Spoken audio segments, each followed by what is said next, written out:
Bonjour, on se retrouve sur Sora pour une nouvelle vidéo. Dans cette vidéo, je vais vous présenter comment trouver son premier joueur sur Sora. Parce que oui, on s'inscrit, on a déposé de l'argent, on a donc tout fait en sorte donc pour commencer sur Sora. Mais après, on se dit comment trouver un joueur, parce que c'est vrai que c'est la première chose qu'on veut faire justement par rapport aux cartes qu'on veut acheter aux enchères. Donc comment trouver ces joueurs autres que les joueurs qu'on connaît. Donc je vais vous montrer, ça va être très rapide et surtout il faudra utiliser Sora Data. Mais avant ça, donc avant que je vous parle de ça, n'oubliez pas de vous inscrire donc sur Sora, le lien est dans la description. En passant par ce lien, au bout de 5 cartes achetées aux enchères, j'aurai donc une carte pour moi et aussi une carte pour vous. Donc c'est vraiment pas mal pour bien commencer sur Sora. Je vous rappelle aussi la valeur des cartes de parrainage, c'est par rapport à vos achats. Donc si vous achetez que des cartes à 5 €, vous aurez donc une carte à 5 €. Et si vous achetez donc des cartes vraiment plus ou moins plus chères, vous aurez donc des cartes de plus grande valeur.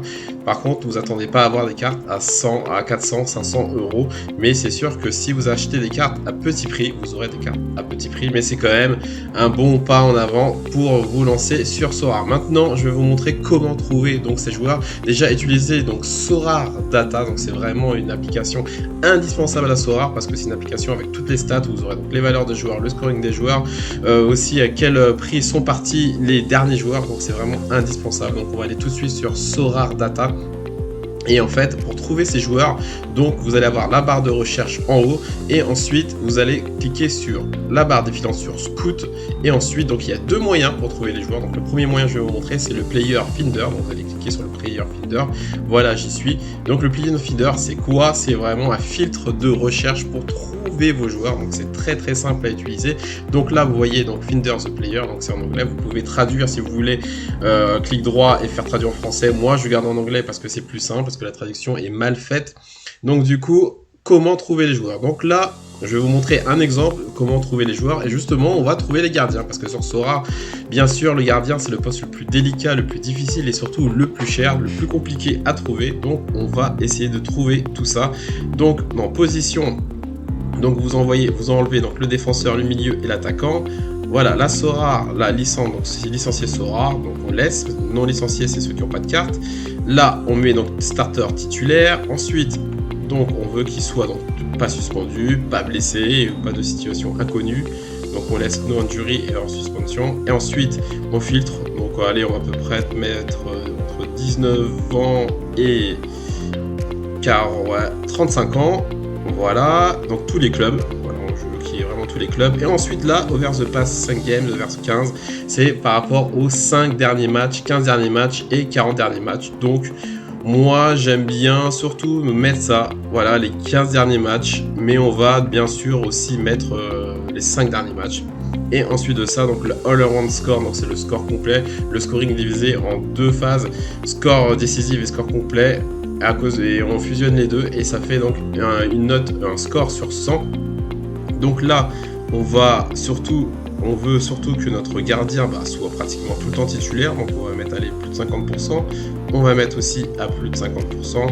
Là aussi, pareil. Le reste, qu'il soit décisif ou pas, on ne va pas le toucher. Là, c'est vraiment un exemple que je montre. Et surtout, là, donc, vous allez mettre donc le prix en ETH. Donc, allez, pour l'exemple, je mets 0,203 ETH et ensuite on va faire search et ça va vous donner potentiellement une liste de gardiens par rapport à tous ces critères. Donc c'est vraiment intéressant. Donc vous mettez les prix que vous voulez. Moi j'ai marqué ça parce que c'est à peu près les prix des gardiens et là ça nous sort une liste de 139 gardiens et c'est à vous d'affiner tout ça. Donc par exemple on va sur le gardien Muric qui coûte, donc vous voyez en euros, 396 €, mais on va aller cliquer dessus pour voir sa vraie valeur. Voilà, 396 € c'est sa valeur donc officielle, bien sûr il peut être vendu beaucoup plus cher ou potentiellement moins cher, donc c'est comme ça qu'on trouve. Et puis après on a sa fiche et ensuite vous voyez, vous pouvez les voir donc son scoring, les notes qu'il a eu dernièrement. Donc par exemple Muric est un très bon gardien, vous pouvez donc cliquer ici pour voir donc les notes des joueurs, etc. Donc c'est le premier moyen pour trouver donc un gardien. Et si vous voulez donc un gardien qui correspond à Muric, vous faites similar player, donc un gardien similaire. Donc là ça ne propose rien, mais parfois ça peut proposer des gardiens qui ont les mêmes caractéristiques avec donc un prix moins cher. La deuxième solution pour trouver trouver des joueurs, et moi c'est vrai que je préfère celle-là, en tout cas je mixe avec les deux. Vous allez sur Scout et vous allez sur le Player Rankings, Player Rankings. Qu'est-ce que c'est Player Rankings? En fait, ce Player Rankings, ce sont donc les meilleurs joueurs sur Sora, je précise bien sur Sora, qui sont classés par note et qui sont actualisés par rapport à leur performance. Donc ça donne un classement. Donc vous voyez, donc par exemple là, si on touche à rien en ce moment, donc le meilleur joueur de Sora, c'est Son Jun-ho. Donc là, voilà, c'est ses dernières notes. Donc vous voyez, il y a beaucoup de vert. Mais bien sûr, c'est un joueur, ça fait longtemps qu'il n'a pas joué, donc il reste en premier. Mais sinon, vous voyez, donc vous connaissez donc des noms connus: Kimmich, Mbappé, Benzema, Martinez. Mais après ça, on peut donc filtrer. Et c'est ça qui est bien. Donc par exemple, si on veut un gardien qui est pour l'instant un des meilleurs gardiens en Champion Europe. Champion Europe, je vous rappelle, c'est les 5 grands championnats. Donc on fait filtrer. Et vous voyez que c'est Alisson qui sort, Maignan, Jardim, Rajkovic et le gardien de Valence. Voilà. Si vous voulez par exemple le meilleur gardien, toujours dans le championnat Europe, mais sur les 5 derniers matchs. Donc vous cliquez donc par exemple sur le L5, donc on va cliquer sur le AA5. AA5 c'est le score complet. Donc par exemple si vous voulez donc le gardien donc voilà qui fait le plus de all-around score, vous allez filtrer dessus et ça va vous sortir par exemple d'autres gardiens: Paul Bardoni, Musso, Vicario, Rajkovic. Si vous voulez donc toujours le même gardien décisif sur les 5 derniers matchs, vous cliquez là-dessus et vous voyez que c'est Maignan qui apparaît. Et pareil, si vous voulez donc il est le plus décisif sur les 15 derniers matchs, c'est Remiro, et sur les 40 derniers matchs, c'est lui, c'est Mandanda. Donc voilà, c'est à vous de affiner vos recherches. Donc vous pouvez aussi cliquer là-dessus. Donc par exemple de trouver donc le meilleur gardien de championnat Europe qui va jouer dans la prochaine Game Week. Donc on fait filtrer, donc c'est toujours Alisson.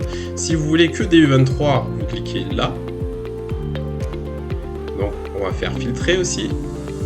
Et là donc c'est Giorgi, le gardien de Valence. Et ensuite de ça, si vous par exemple vous voulez un attaquant U23 dans la prochaine Game Week, voilà, Mbappé, Vinicius Junior, et vous pouvez bien sûr descendre, hein. Voilà, donc il y a tous les joueurs qui sont classés pour l'instant par performance, comme je vous ai dit, c'est par rapport aux performances actuelles. Par exemple, Doku, et qui est 22e, il peut être la semaine prochaine passer 19e ou passer 47e, donc ça évolue tout le temps. Voilà donc les deux façons pour trouver des joueurs. Donc n'oubliez pas, si vous avez donc des commentaires à faire, c'est dans les commentaires. Si vous voulez de l'aide justement pour que je vous aide sur Sora, n'hésitez pas en commentaire, et on se retrouve pour une prochaine vidéo sur Sora.